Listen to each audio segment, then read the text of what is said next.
గజరాజు, నిజాయితీ రాజు.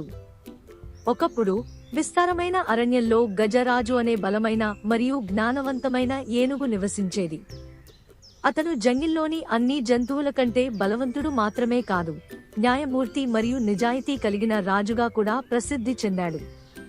అతని న్యాయంతో, మంచితనంతో అన్ని జంతువులు గజరాజును గౌరవించేవి. ఒక సంవత్సరం అరణ్యంలో తీవ్రమైన వర్షాభావం వచ్చింది. నదులు ఎండిపోయాయి, ఆహారం దొరకక జంతువులంతా ఇబ్బంది పడ్డాయి.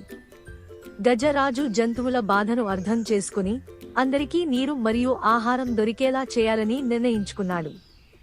బహుసమయం పాటు అరణ్యంలో తిరిగి చివరికి అతను అడవి లోతుల్లో ఒక రహస్య సరస్సును కనుగొన్నాడు. ఆ నీరు పారదర్శకంగా స్వచ్ఛంగా ఉండేది, పరిసర భూమి హరితంగా పండ్లతో నిండి ఉండేది. గజరాజు వెంటనే మిగతా జంతువుల దగ్గరకు వెళ్లి వారిని ఆ సరస్సు దగ్గరకు తీసుకెళ్లాడు.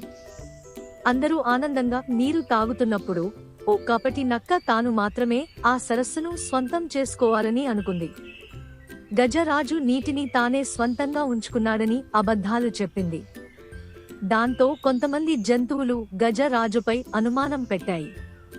అయితే గజరాజు మౌనంగా చిరునవ్వుతో అన్నాడు, నేను నీటి కొలను నా కోసం మాత్రమే దాచుకున్నానంటే మీరు అందరినీ ఇక్కడికి తీసుకురానా అని. ఇది విన్న జంతువులందరికీ తాము చేసిన పొరపాటు అర్థమైంది. అసలు సత్యం బయటపడటంతో అబద్ధాల నక్క అవమానంగా అక్కడి నుంచి పారిపోయింది. అప్పటినుంచి జంతువులందరూ గజరాజును మరింత గౌరవిస్తూ నమ్మకంగా నిలబడతామని వాగ్దానం చేశారు. నీతి, నిజాయితీ, నమ్మకము కలిగి ఉండే వ్యక్తికి ఎల్లప్పుడూ గౌరవం లభిస్తుంది.